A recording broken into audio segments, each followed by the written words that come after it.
Ngara nungdar phongkiba pamnangi pauksedagi maruiba pau khara khangatchiraga miyamda khulo tamjage. Awaba taraba singda khudakki mateng phanghangadabani AITUC.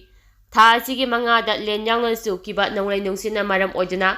amang ata thoalaba miyamda khudakki mateng phangalu haina All India Trade Union Congress Aituk Manipuri State Committee na phongdorakti. Aituk na thadorakpa chiro amada tha asigi mangada lenyangna sikiba nonglai nungsina maram oiduna State asigi mafam kayada amang ata thoambada natana GIC sit kaya humdoktuna lawba yadaba makai mahut hutatkiba yamlaba mahi marong uhay wahi kaya lawba yadaba makai amang ata thoankre mausagi khudongthiba thaudosing kananasu kanba ngamloi adubu seksing thorang khara mongjongnuna lawkhatnaba lengakki thakta mai leinaba loisangsingda marik suma pawdam miyamda thambam thoi masigi matung ina mari leinaba singna tawpham thopa thabaksing pakha haningi hauji kaithelda yumkupa GI chit phanghangadabani awaba kaya leire yumkumnaba GI chit asi haujiki matamda yamdrabada MN ahumgi mathakta leiba sijinadrabadi mahausagi thopa khudongthiba adudagi kanba ngamloi MM 2.5 GI chit asi lena phubada karimata kanaba piba ngamde nongmagi suraga chariba micham miyamdi haujiki manipurgi sathiraba irang amasung me mangai gi len yawa nonglai nungsi asina sathina awaba pire Hauzik phawba leifam leitabadagi saidanglaga leiba kaya ama yauri. Asigumba mayam asi yengduna lengangna khudakki oiba mateng athubada piyu. Makhatana Central Lengaktagi special package lawduna tembangsing masa masada hakthengnana yauhanbiyu. Mari leinaba disaster management teamna awaba taraba singi mateng pangnaba war footing nga thabak tawhanbiyu. Agriculture Department Horticulture Department sing puna tanaduna thabak tawbiyu. Loinina brajana tawbadagi leikhidraba amasung asopa singda su tembang phanghanbiyu serak asida lalonba singna sel hena lawduna po yonaba honariba asi tawpham thokte yariba makai ataba mamalda po jai phanghanpham thoi masigi dama aituk manipurgi thamui singna yengsinbagi thaba haure local MLA singna local area development fund dagi awaba taraba sing meyeng sangduna khudak ke tembang phanghanaba chilu relief pinaba honabada mai pangna chathaba ngamnaba Tonga balup singna political party singi committee ama semnaba thabak lokhalu relief material pinaba rashitigi akuba meyeng thadokse hainasu chero asina makha tarakli governor na nungaitaba phongdorakli tha asigi mangagi nungthil pung ama makhairom tawada manipur gi tampaki mafam singda lenyang chukiba akan manong nungsina yumkai kaya amanga ta thoan kiba amadi mai marong kaya manghan kiba thaudo asibu Manipurgi Governor Anusia Oikena nungaitaba amade awaba phongdorli amaramda khudakta ise lengan Hellstrom asina awaba taraba miyoi singi khudakta lokhaliba matenge thorangbu su thagapa phongdorli recognition leitriba school singna mahiroi singda asaba namthak tawbagi mami tare AMS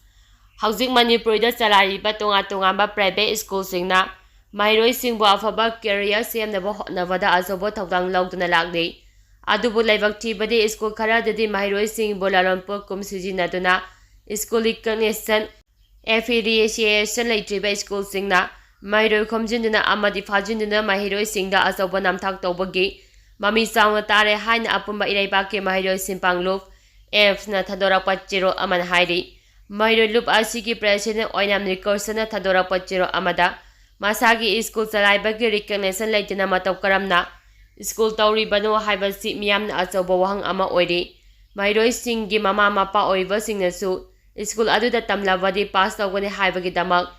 School Masagi affiliation later school Singda. Tazaba Tamduna Makoibo Sagat Pigano. Board of Secondary Education Manipur Amadi. Council of Higher Secondary Education Manipur Gi. Rules and Regulations Su School Amana. School Amade at test over Haibasi Yade Haiduna. Mayak Sena Pali. Mamang thakte AMS na thengnakibagi matung ina attest tawraga charailamba school ama charailiba makhoi maselge marakta yanaraktabadagi mairoi singbu baligi hameng tahanduna azobo irang thokiba wathok asigi matung tarakpada school amaga thajanabagi attest tawba asi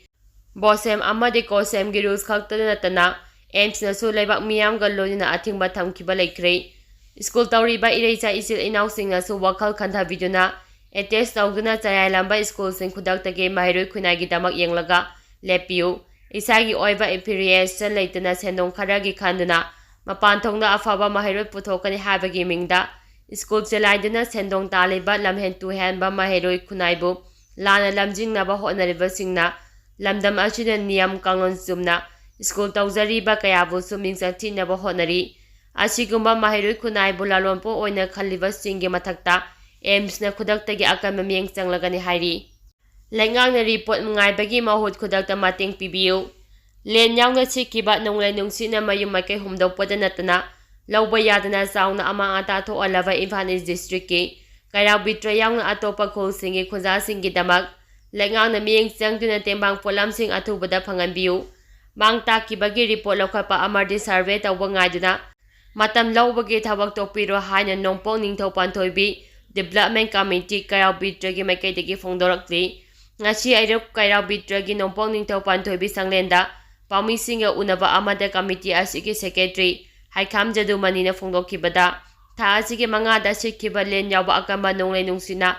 maram oiraga kairaw bitragi manungda yamdrabada yum changwagi mathakta amang ata thoale mafam asida leriba miyoi ayamba su nomduna nomagi chara tanduna hingba miyoi singni maram achina mafam asida leriba yum ayamba kasagi yum ngaktani khangawduna silakhiba len yawba nonglai nungsi aduna fudapadagi yum thakta kupatin ayamba lawba yadana akaya toi thoklei aduba laitaba yadabadagi akaya toi thoklaba yumsing adu dropoling khanduna leiri imung ising yurakpana firol yauna polam ayamba amang ata thokuna leifam leitabadagi miyoi kayana awaba mayuknari khudaki oina awaba taraba khunja sing phibam so ogdaba imung amadi mari mata singgida changjafam launari kanagumba imung kharane state ki ayush hospital changjafam lauduna leibani haiki adubu nomagi suraga saba khunja singna masing yambana atopa mafam singda matam kuina changjafam lauduna leibada hena khudong sadaba thengnabagi macha ama oiri miyangi awaba asi yengduna khudakta lengangna awaba taraba imungsingda tembang pibiu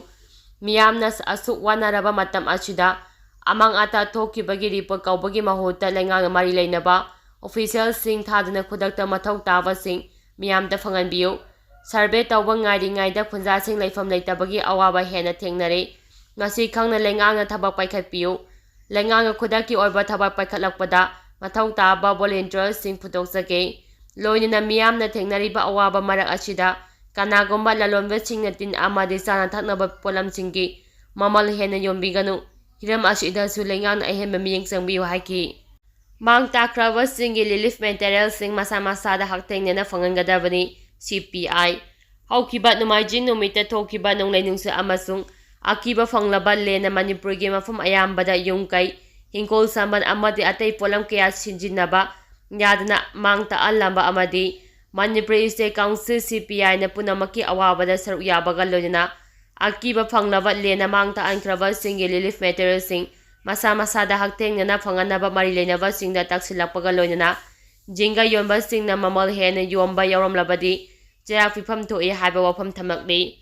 party asigi assistant secretary M Joy Kumar Luwangna thadoropa chiro amada brajatabada laikhidraba amasung aso apan nanglaba pumnamaki imung manunggi damaktasu awaba phongdorakli legangna awaba taraba imungi yumbusingna sokpa laba polam sing yauna photograph sing shidi singi khuthangda application thagalaknaba lakthorakpa asisu fai adubu awaba taraba imung khudimakki lengaki loisangda sapagi se thagapagi khudongsadaba kya leibana lengangna pigadoriba tengbang polam sing imung sing aduda khulsing amasung yumsinggi nangnaba center sing hangduna phanganingi yung kaya asoba len singna singkup sana hongdo lambadagi jinga kupnaba honajaba miyamgi karba wala jinga yonba singna tanjagi khudongzaba laugna jingagi maman van amagi maman hena piba mamaldagi lupa chahonggi sangda hengkatna yole haiba paw leire masimak yamna nungaitaba amani maram aduna lengangna khudakta mamal hena yoliba dukan singbu cherak fifam thoi maram de asuk wana ringai cherakta nungsi haitaba maungda Chanjau talawa haibasi dani fafam thoi hingol samang koriba kangbu singda so kheti puran chapchana fifam thoi laingangna crop insurance yawa yawdawa thidana chapsabar survey tawduna maram chana fifam thoi hariba thabak sing asi laingangna acha mirai naidaba maungda tawgadabani Manipurda thaba ama hek tawbada corruption hek changbagi thaba asi tokadabani asukana nonglai nungse amasung len taba yai haibasi meteorological sangna mamutana laukthokpa watli yamna kanba yai haibasi red alert laukthoklamlabadi khodong thibadagi khara makhai ngangthoklamba yai Maram aduna loising ashi khara hena saukthokhanduna scientific oiba masak mathum suhalaga mangzaungnana paujal pifam thoi hairi. Minister Dingo na nonglai nungsina suolaba singa unakre. Sengmai Kendragi MLA su oiriba Social Welfare Minister Haikam Dingo na Haktengnana chattuna Sengmai Kendragi tonga mamfamsingna tha asigi mangada len yawba akanba nonglai nungsina fibam china so ankraba yum amadi awaba taraba imungsinga unakre. Ngarang sakhiba khongsa adugi saru ama oina Minister Haikam Dingo na taren pokpi haurang kaiden haurang khunau amadi Phayeng Ching Khunaugi mafamsingda chattuna yengsingki. Yengsing khongsa aduda minister ne yum yauna polam kaya chauna amang ata thoankraba miyamgasi wari sanaduna khudaki oina kari mating pangba yai haibadu khongdoki. Khongsa aduga mai lenyana minister Dingo na awaba taraba miyamda laibak thiba thaudo aduna so ankraba yum kai amadi amang ata punamasi minister nungthomba bire na luchingba lenga asina atubada mathau taba mating piragani. Loinana mahaki maikaidagi su tangai fadrabadi lanai oinasu angama mating pinaba honani haina Chief Minister Dingo na phongdokhi. Khongsa aduda Imphal West ki Deputy Commissioner Concern SDC amadi staff singsu saruyaki. Tungda Minister Dingo na Imphal West DC ki maikaidagi awaba taraba yumsamri romgi miyoisingda pirakpa chana thaknaba ration gi polam sing khusinaki.